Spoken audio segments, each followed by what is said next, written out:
Well, Nick Quested, welcome to True 30. I appreciate you joining me this morning. Oh, thanks for having me, Joey. So I pre-recorded your bio, but some of it bears repeating, so bear with me here. You've produced over 40 documentary films, including several war documentaries directed by Sebastian Junger, your business partner.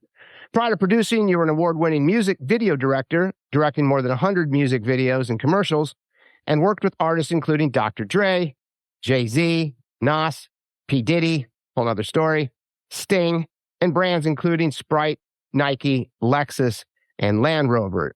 You've won 2 Emmys and a DuPont-Columbia Award.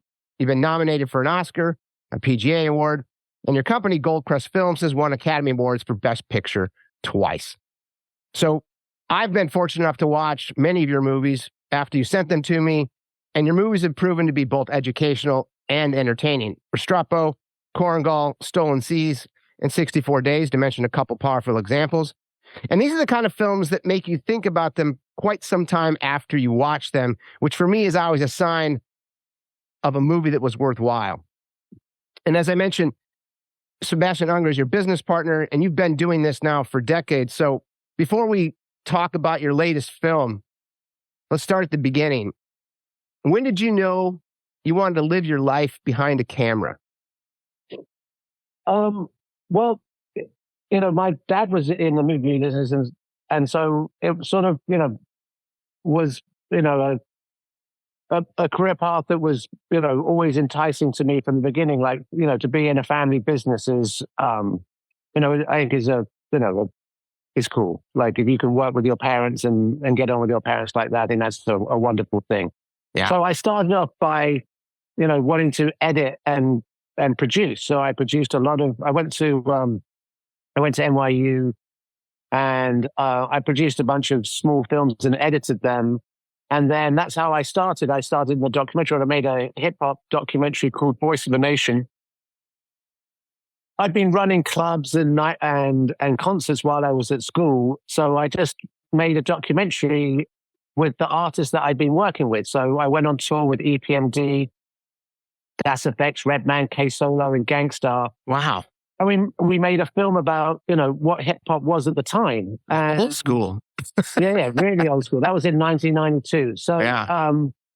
And that film was, very popular hip hop was still very underground at that time. Yeah. And so that film was very popular with artists. And I ended up meeting Common, who back then was called Common Sense. And he invited me to direct this video called Resurrection, which was basically his first real video and my first real video. I'd just come from the editing side. And so that was a big hit too. So I just kept on directing videos at that point. So then I ended up doing this video for J-Roo, which was this Kung Fu video. And then I ended up doing this song LA, which was a massive underground hit with Tragedy, Mobb Deep, Capone, and Noriega. And then I ended up working with Dr. Dre on this show called Phone Tap, which was a big hit as well. So then that's where it all started to, come together for me as a director. I used to just keep on doing videos after video after video after video. And then I sort of ran out of love with the music at that point. The music was becoming a parody of itself and the music was exactly what hip hop was sort of railing against and demonstrating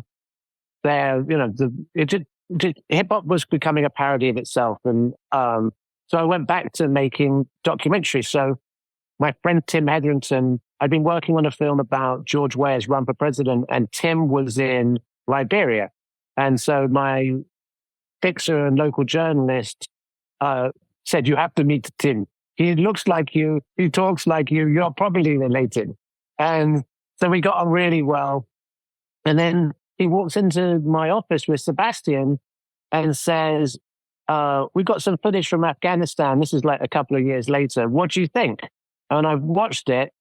I was like, this is sensational, because it was really about the young men and what they were going through rather than trying to explain the Afghan war. We were trying to use the microcosm of a deployment of a platoon and the people in the platoon to explain a much bigger issue. So, that we just kept on shooting, and we posted it, and then I remember it was quite funny. We submitted it to Sundance, and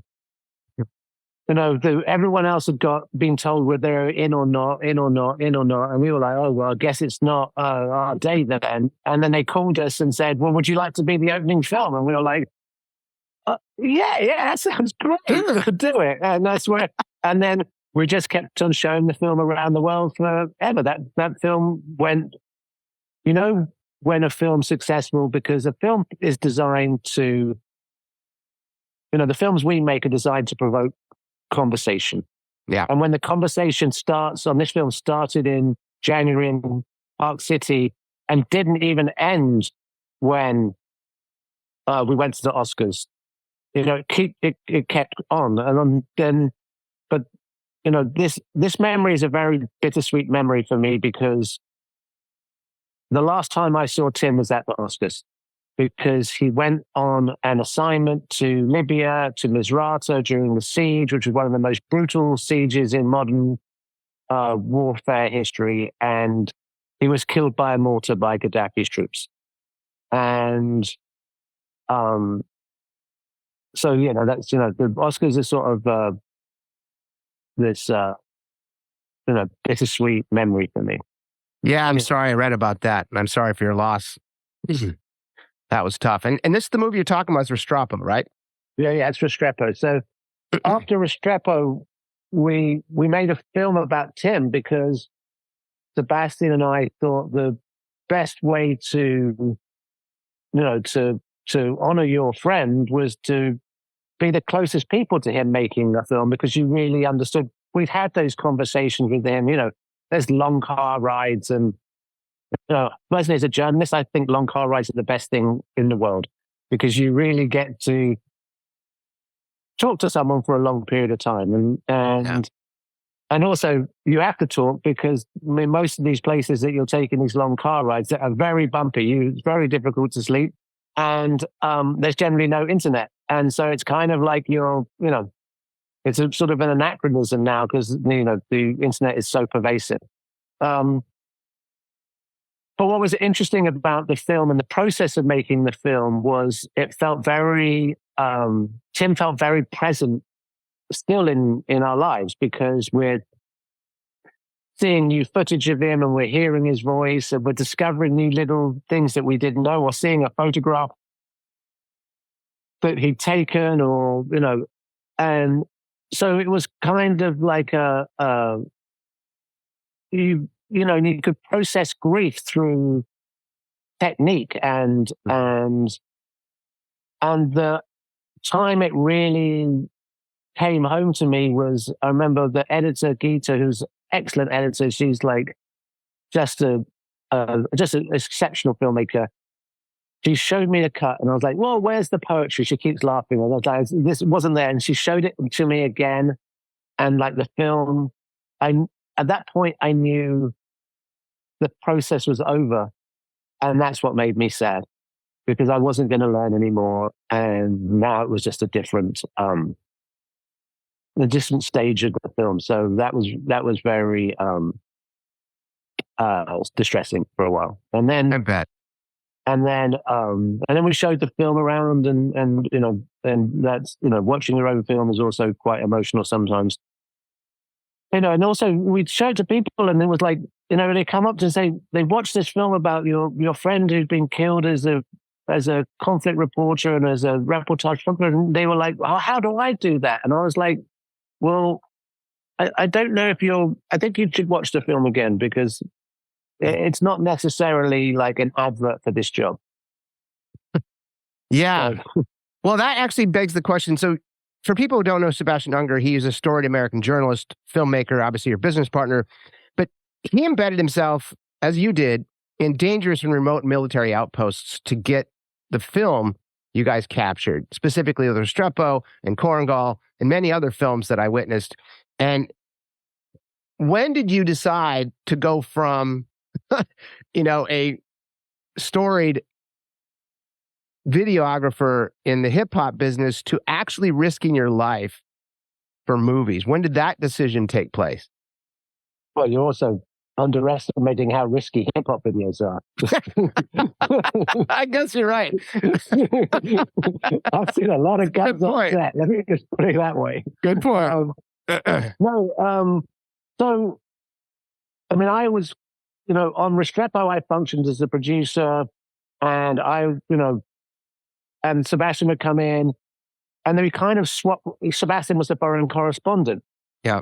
And we kind of flipped roles when we started on, so we made the film Which Way's the Front Line, which I filmed that's it, and then we made The Last Patrol, which is about veterans and how they process returning to, a banal life, or not necessarily banal, but like how do you come back home from being in a platoon that's in a combat situation every day? How do you change and adapt your way of living and your lifestyle and your relationships to come back home? Yeah. That was called The Last Patrol. And then Nat Geo, Tim Pastor and Matt Renner, they called us and said, well, what are you up to? And we said, well, we're really interested in the business of war as well. Like, so we pitched them this idea, which was called ISIS Inc., basically, which is about the business of ISIS and how it was, how it radicalized people and how it extracted value. And this was just before they really pushed back down from Syria into Iraq.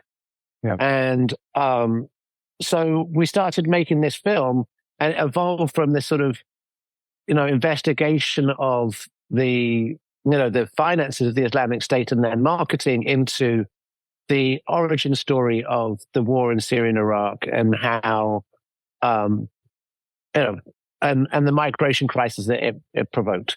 And so I was the foreign correspondent on that. We were all over the place.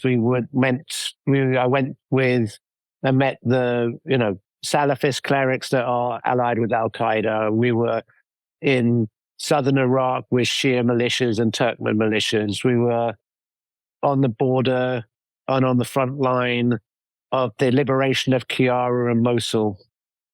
And we followed a family. I managed to get a camera to a family that was in occupied ISIS territory. So two brothers, Rawan and Marwan, I got them a camera, and they documented their life in the Islamic State and the way they escaped to Turkey. So, and then we picked them up in Turkey and we followed them, and then they attempted to cross into Greece. So we're on the boats, and that was what that film. So, but I was the foreign correspondent for that, and that extended into the Mexico film as well, where we followed the caravan from Guatemala to Tijuana, and we walked with the caravan. We slept in the plaza with the caravan, and we documented the caravan, and then we created the parallel there between the caravan and the drugs. So we followed the opium from the field, being processed by, the Cartel de Sinaloa, to it being packaged and exported in a car across the border, all the way to a motel in southern Los Angeles. And we compared the routes of the migrants and the drugs, and then the opposite direction is the guns and the money. So then we followed the money and followed the guns back into Mexico. And so that was another film for National Geographic. So, we like to do these films where the micro explains the macro, and that's, that's sort of, our style.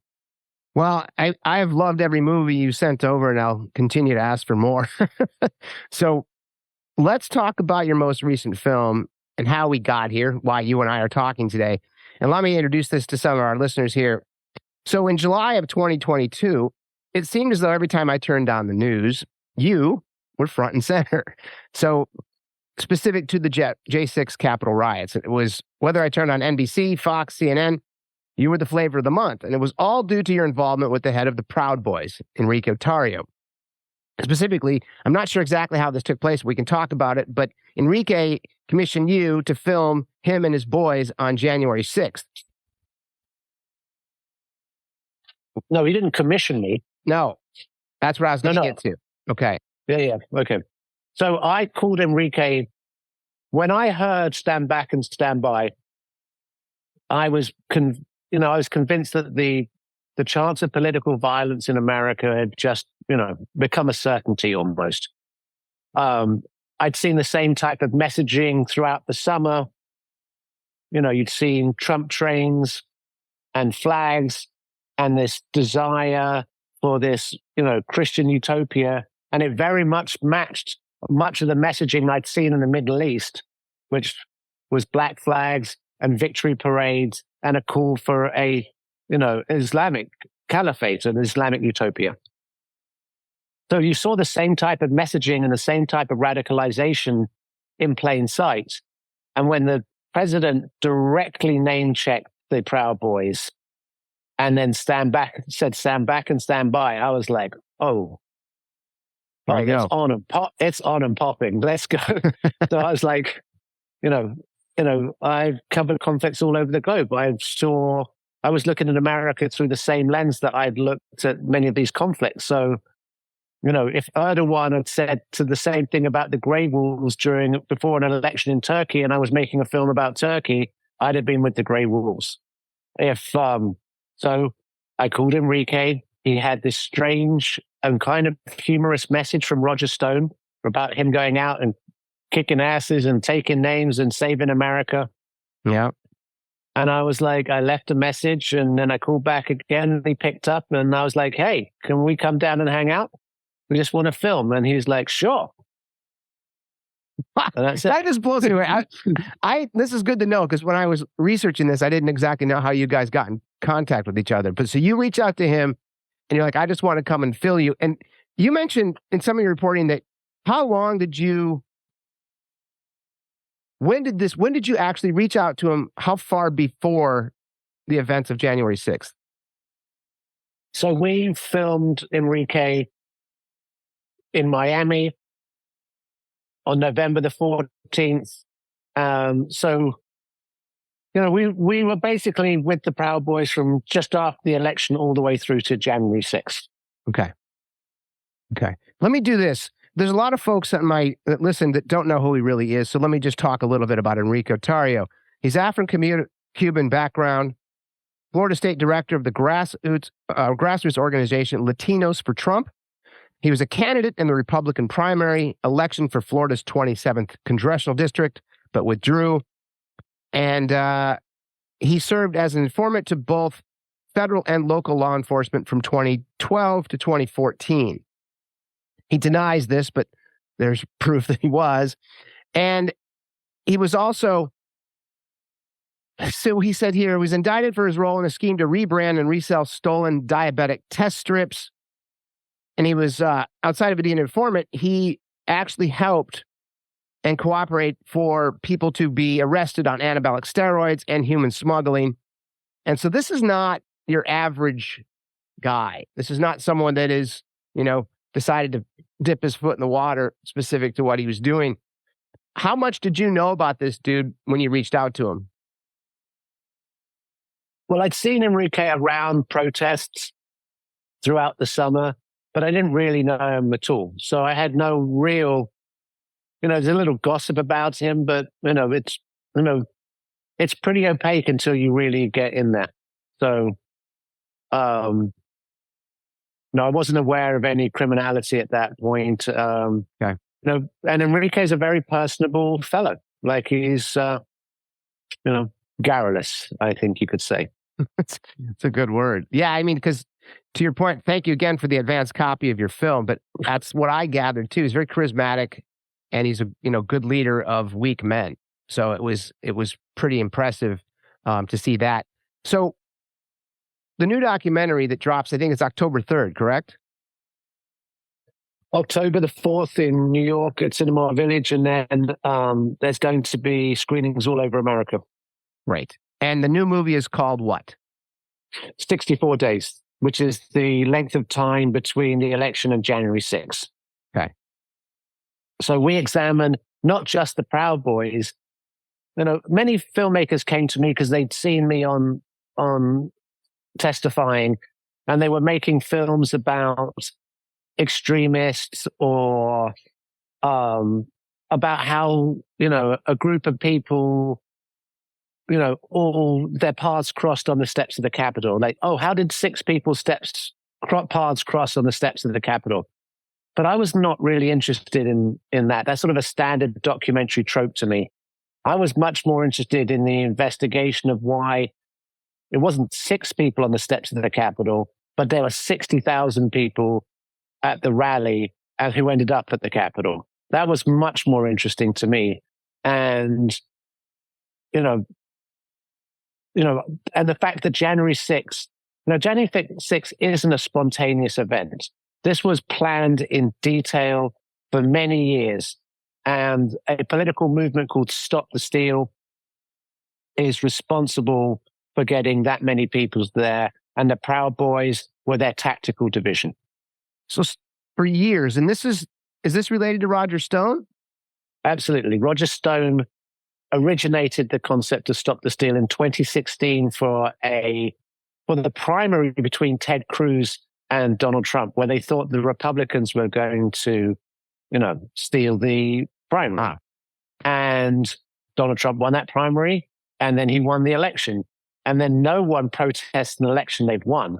No. I mean, no, that just doesn't make sense. So No, it doesn't. They shelved it. But Stop the Steal is such it's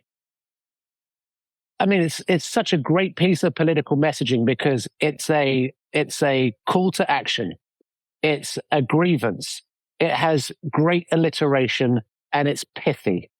And so it's just a piece of genius crypto linguistics. Yes, and they're Roger Stone, who is genuinely a strange character. He's almost like out of a Batman villain. The way he looks, the way he dresses, the way he communicates. But it doesn't surprise me that he was front and center specific to this. I didn't know it was that far back, but yeah. Is this a family show? No. Tell us what you want. Roger Stone is the Lex Luthor of rat fucking, which is the term that was coined during the Nixon era for political shenanigans. Oh, that's brilliant. I love that. And so, what I was getting to, while you're on the news, the reason you're on the news all the time is because you were testifying in the congressional hearings. And the House Select Committee, you were one of the key witnesses in July of 2022, and they brought you up in this committee hearing as one of their star witnesses. And I'm assuming it's because of all of the homework you did and all of the film you captured on camera. All of the events you captured on camera. Is that not the case? Absolutely. My footage became the basis of that first congressional hearing. I'd shared my footage with some of the investigators, and I never thought I would actually be called as a witness. I sort of played along because I thought, oh, well, they'll call me and then they'll go away. Like, why would they want to talk to me? And I'm sure they've got other more important people to talk to. And then they just kept calling me and asking me questions. And I'm like, oh, okay. And then they asked me to do a deposition. And I'm like, okay. So I do the deposition. And I'm like, it went on for hours. I was there for hours. And I'm like, I just didn't really realize how valuable my bearing witness to these events was at the time. And I was making my film this whole time, but I never quite saw it. And then even to the very end, they asked me to review my congressional testimony. And I was like, well, why do I want to do that? And they were like, they never told me that they were going to call me as a witness until Sunday, but the 4 days before the hearing.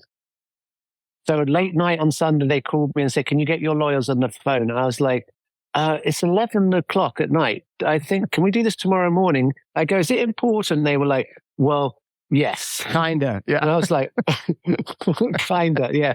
And I was like, all right, well how about 8:30 tomorrow morning? And they were like, sure. And then at 9:15, they were like, well, what are you doing tomorrow? I was like, oh, well, I've got, and they're like, no, you're not. You're coming to DC. Right. We've made your plans for you. And so Yes. part of your testimony that jumps out, obviously, in my own research, was that you captured film of a garage meeting between Proud Boys leader Enrique Tarrio and Oath Keepers founder and leader Stewart Rhodes. That's true, no? Yeah, absolutely. I picked Enrique Tarrio up from jail. I followed him to get his property from the property department in L'Enfant. And then we went back to the Phoenix Hotel. And before you know it, I'm following them into a parking garage, a block from the Capitol. They met. I want to be very clear that I did not hear them talk about an insurrection or plans for the next day during that meeting. But as Steve Bannon says, I don't believe in conspiracies, but I also don't believe in coincidences. And this was on January 5th. That's on January 5th, the day before. While the Oath Keepers are stockpiling weapons and food into a Arlington motel, Stewart Rhodes and Enrique Tarrio are meeting in a underground parking garage. Nothing to see here, guys. Exactly. Well, in that scene, I remember watching the movie. I was like, wow. And did he know you were filming that? Yeah, absolutely. Yeah. So, okay, that's where there's a million questions. If he knew what they were doing and he knew it was on camera, did he think he was protected by Donald Trump at some level?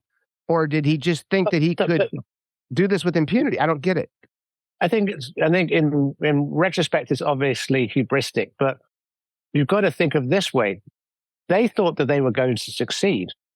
So they had a film crew. They allowed a film crew to be with them because they wanted to document the coup. The coup. Like, imagine you'd had a camera with, Robespierre in the French Revolution before they stormed the Bastille. That's what we're talking about here. That's pretty good footage right there. Yeah, imagine you'd have been with Mussolini when the squadristas marched on Rome. Remember, Rome fell in 3 days. Would have been a great documentary. It would have. You could have called it 3 days. Yeah, 3 days. Yeah, short film.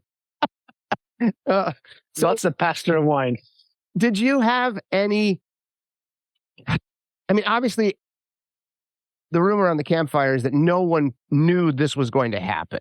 So did you think that, and what you just said kind of illustrates that, but did you think this was the plan all along between Stewart Rhodes and Enrique Tarrio, that they were going to disrupt the peaceful transfer of power? I mean, that was the plan. And in doing so, did they plan on actually storming the Capitol?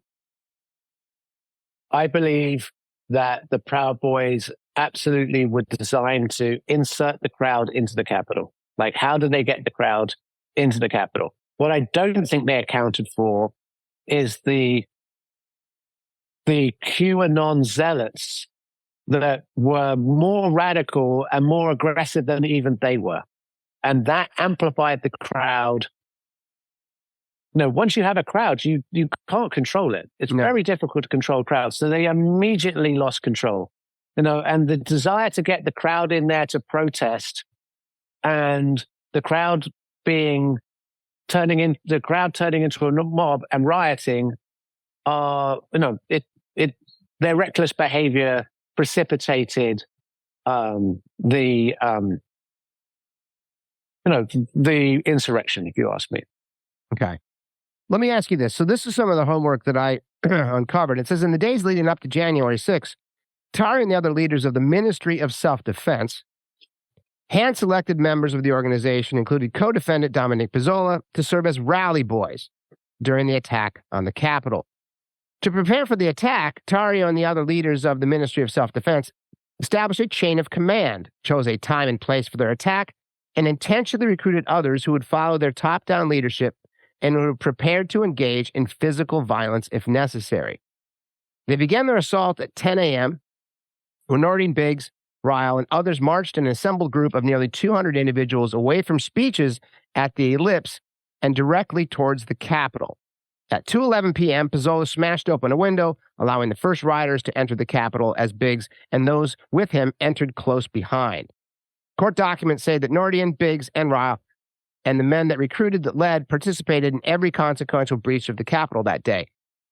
Is that accurate, specific to your own involvement and homework and filming? Well, yeah, absolutely. The Rally Boys, though, was a concept that came out of the summer because Tarrio, the Proud Boys evolved over the summer of 2020 as part of a sort of counterinsurgency force that would engage with Antifa. And okay. And so that was the Rally Boys. And then they had another level to that, which was the War Boys as well. But absolutely, the Proud Boys emerged as the tip of the spear over the summer. And,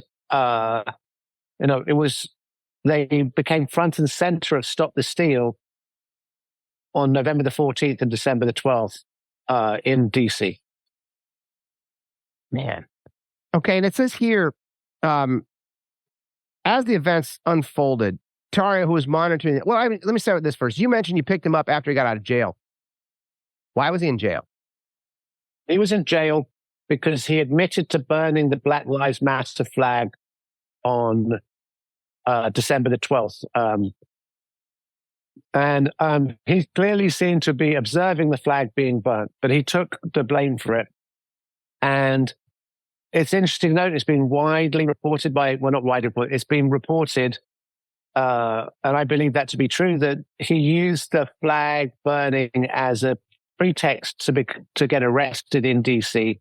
Yeah. And then it was as if he would be taken off of the battlefield, knowing that the potential for chaos the next day. And that was also in part why he wasn't at the rally, right? He stayed Absolutely. Off of the Ellipse. Where was he? In Baltimore? He was in Baltimore. He'd been banished from DC by the judge. She'd issued a restraining order and cited that DC was we had to stay out of DC. Okay. And so he monitored it from there, and this is all captured in your film. I forget that people haven't watched it yet. So that he was monitoring the attack from afar, posting encouraging messages to the tens of thousands of social media followers, including the following message: "Proud of my boys and my country, and don't fucking leave." Tarrio privately claimed credit for the riot at the Capitol, telling Proud Boys senior leadership, "Make no mistake, we did this." On January 7th, Tarrio addressed the Ministry of Self-Defense members by telling them he was proud of all y'all. So, to your point earlier, this was a planned, orchestrated attack on the Capitol from Enrique and Stewart Rhodes and Roger Stone. I guess, obviously, the goal of this congressional committee was to prove that Mr. Trump, President Trump at the time, was involved somehow, or he, instigated the events. What are your thoughts on that as someone who was there and filmed this nightmare? There is absolutely a relationship between the people that entered the Capitol and Donald Trump, and the Proud Boys and Donald Trump. The Proud Boys, the only unifying ideology of the Proud Boys was their affection for Donald Trump.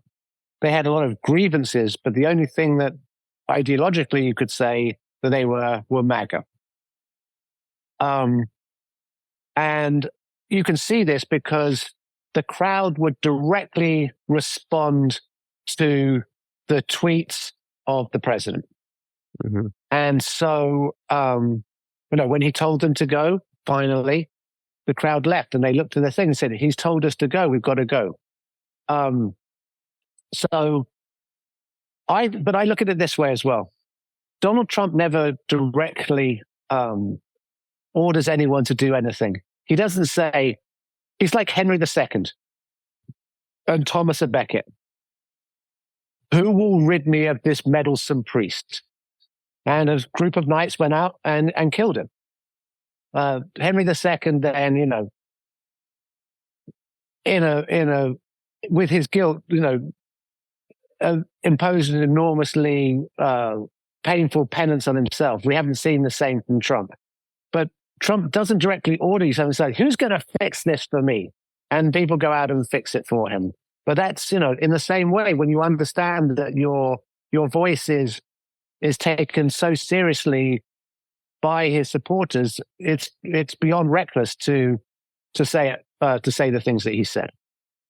Well, I agree 100% that he instigated it. That was, I think, even as a layperson who wasn't involved, I could see that. And to your mention earlier, specific to crowds and how unruly they get, do you think it was specifically the goal of this mob? I mean, Enrique and Stewart Rhodes and those guys to target Speaker Pelosi and VP Pence? Or was that what you mentioned as far as the QAnon lunatics starting to kind of ramp up the fervor of this crowd? Was it actually, what do you think on that? I don't know if the goal of the Proud Boys at that time was to attack the vice president and the Speaker of the House. But most definitely the crowd had them firmly in their sights. There was absolutely a goal of the crowd to wreak havoc with the two most important people in America after the president. Yeah. Okay. So if that's the case, I mean, a lot of the reporting said that they were about the crowd, the mob was about 30 yards away from Speaker Pelosi and Vice President Pence at one point, and the Secret Service obviously shuffled them out. How much reverence did these guys have? These guys being Enrique and Stewart and the Proud Boys and the Oath Keepers and all of these morons. Did they actually think that the Capitol Police was insufficient? And because of that, they could see that there's holes that they could actually penetrate, as they did? Or how did they, I mean, because for me, I've always thought the White House and the Capitol and every area around there was protected like out of a movie, where you have snipers on rooftops, and if you come anywhere near them, they will pick you off. The lack of security, the lack of, I think, attention and urgency specific to the Capitol Police really shocked me as a layperson. It didn't seem like that enough. And did the boys, Enrique and Stewart, think that, oh, you know what? These guys are weak. We have more people. We can take this. So I picked the Proud Boys up at 10:30 when they started walking down the National Mall. We walked to the right of the reflection pool, and then north with the Capitol on our right-hand side. Okay. At 11:47 a.m., I took a picture of the Proud Boys on the right-hand side of my frame, the Capitol behind them. And at the barriers, which were later breached, there was one sole police officer. One. So they absolutely walked around the Capitol to assess the defensive strength of the Capitol Police in the morning, and then they went for lunch. We had tacos, as I said. That made me laugh. I was like, the fact that you guys stopped for tacos, I was like, that was just such a wonderful little respite there. Like, no adrenaline, no, like, I'm hungry. I'm going to eat. It's like the diet of a sociopath. I mean, I couldn't imagine eating in that environment. I'd have been all jacked up. Well, an army marches on its stomach. Let's put it that way for first. Good point. I remember chatting with one of the Proud Boys who's like scarfing down this huge, like cheesy something or other. And he folds it up and he puts it in my mouth. And I go, if you stop all the Mexicans coming into America, there's going to be a lot less tacos. And he looks at me, he takes another bite, and with his full mouth says, but I love tacos. But then stop what you're doing. Simple economics, dude. Yeah, it's not. Tacos are going to get more expensive if you reduce the supply. No, and white boys aren't going to make them as good. I can tell you that. No, I can tell you that for sure. So at this point now, you've captured all of this. You captured the garage footage. You captured the riots. You now decided, did you go in with them? Or because your camera guy did, no? Yeah, my colleague Nico Lupasona Ben followed the crowd into the Capitol at around 2:30 or something. Because that And then he was brutal to watch. And I mean, I can't speak to this, but my guess is after watching your film, you have footage that I've never seen before. And I'm assuming when this drops, this is the footage that other people will see for the first time. Is that true? Yeah, absolutely. No one has seen this footage before, except for people, except for law enforcement agencies that have subpoenaed me. Right. And how much danger did you feel in that moment? Because you got jacked up and screwed with, and there was bear spray and, smoke bombs. And I mean, just craziness going on when you were there, specific to you and your partner. Did you guys feel like you were in real danger at that point? Well, and I've reported on conflicts around the world, you sort of look for whether lethal force is being used. So, you can, it's not the first time I've been punched in the face, you know what I mean? So, right. And also you have a job to do. And when you have a job to do, you're doing your job. So, you could be a rugby player, you could be, a professional football player, people get banged into, right? And we got banged into a lot. But it didn't stop us doing our job. So I didn't see lethal force being used, so I wasn't, overly worried. And also I bumped into a friend of mine, Wolfgang Schwan, on the steps. And he's a photographer, so he's able to pick up his camera and put it down. My camera stays closest to my face, which makes my spatial awareness, I'm less spatially aware, but we could operate back to back. And I knew someone was going to hit me on the head with, a pole that way, which was quite comforting. Jeez. Yeah. And so after you captured all of this film and after the congressional hearings, what took place? Now that you have this in like post-production, I mean, how much actual film did you have from your first encounter with Enrico? And how did you call it down to 90 minutes? I don't know. I think we've got, it's not the most amount of footage we've had for a film but one of the first things I did was, while I was, it took me a while to recover. I was like, I would save the footage. I mean, not recover. It was, I had an adrenaline overload. So I couldn't regulate my body temperature. I would sleep fitfully. I would wake up. I'd doom scroll. I thought I had COVID for sure because they poured all the water in my eyes, and I was like, don't do that. And I was convinced I had COVID, which I didn't. I didn't get COVID until I went to interview Tarrio, 3 weeks later. But I basically I was through all the social media and I was just saving video. So the reason I have so much of that video is because, I was just saving it at the time. Like, it's just a sort of habit I have as a journalist. Like, I don't just look at it. I download it and keep it on a hard drive. And so I don't know, probably had 40, 50 hours of footage in the end. Okay. And you went and interviewed Enrico 3 weeks after this? Yeah. And what took place there?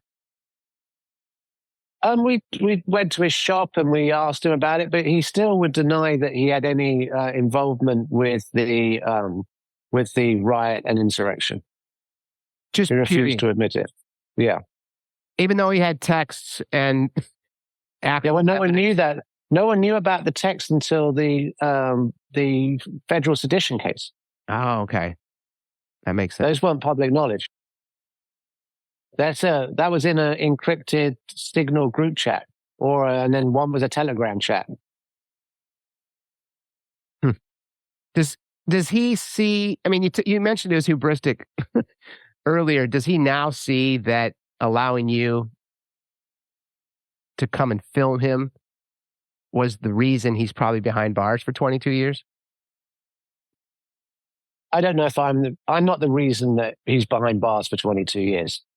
The reason he's behind bars for 22 years is that there is a clear pathology to the crime. So I just filmed him doing what he was already doing. You could have found him, a bunch of eyewitnesses. They turned Jeremy Bettino, who is, one of the most aggressive Proud Boys during the demonstrations that are November the 14th and December the 12th, they flipped him real quick.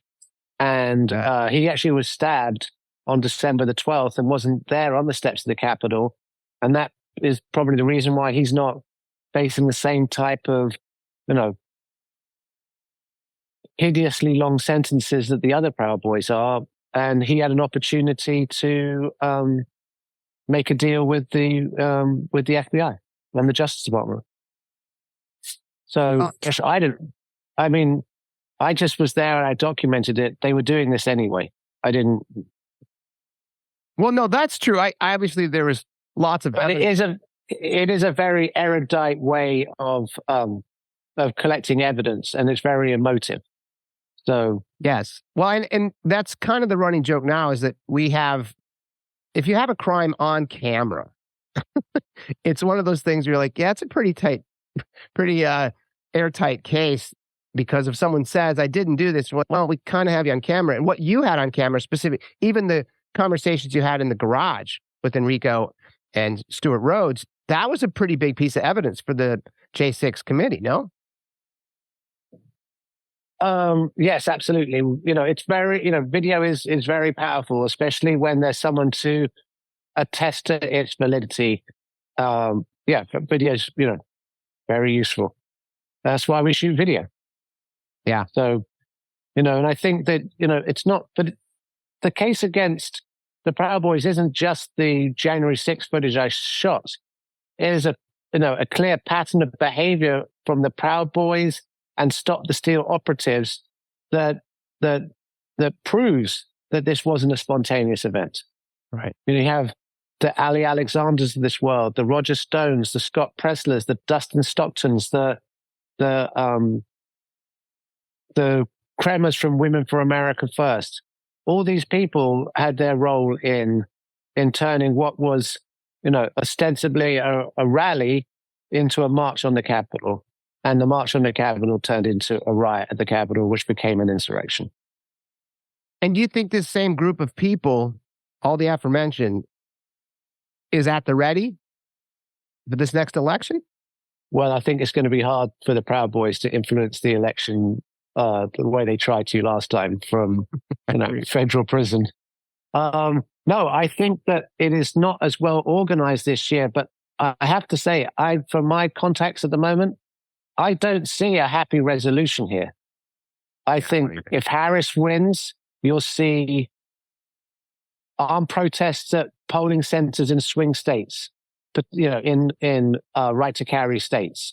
I think you'll see, and we were talking Georgia and Arizona, which are absolutist states. Yeah. You could buy a rocket launcher in Arizona with a state ID. I think you're going to see a flurry of lawsuits. I think you're going to see poll workers creating pretexts for these protests because they've been trained now by Stop the Steal. I think you're going to see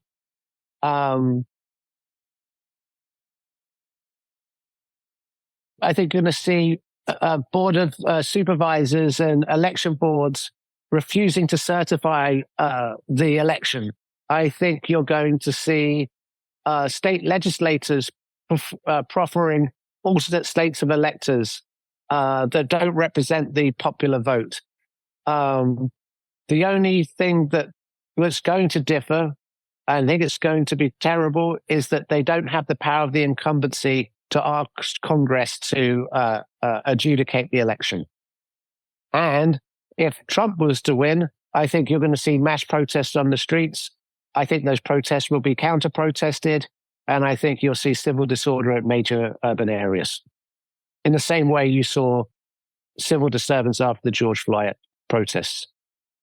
Yeah, I'm afraid you're right on that. That scares me no matter who wins. And let me then just... Yeah, definitely shorting Nike and all the apparel brands that are in like the Grove and the meatpacking districts.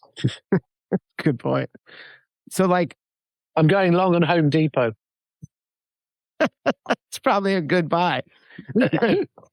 And with that kind of prediction, what was What was your goal with this film? I mean, obviously you reached out to Enrico to figure out what was going on with the Proud Boys. As a journalist and as someone who's cared about world events, what do you think this documentary will illustrate, and why did you shoot it?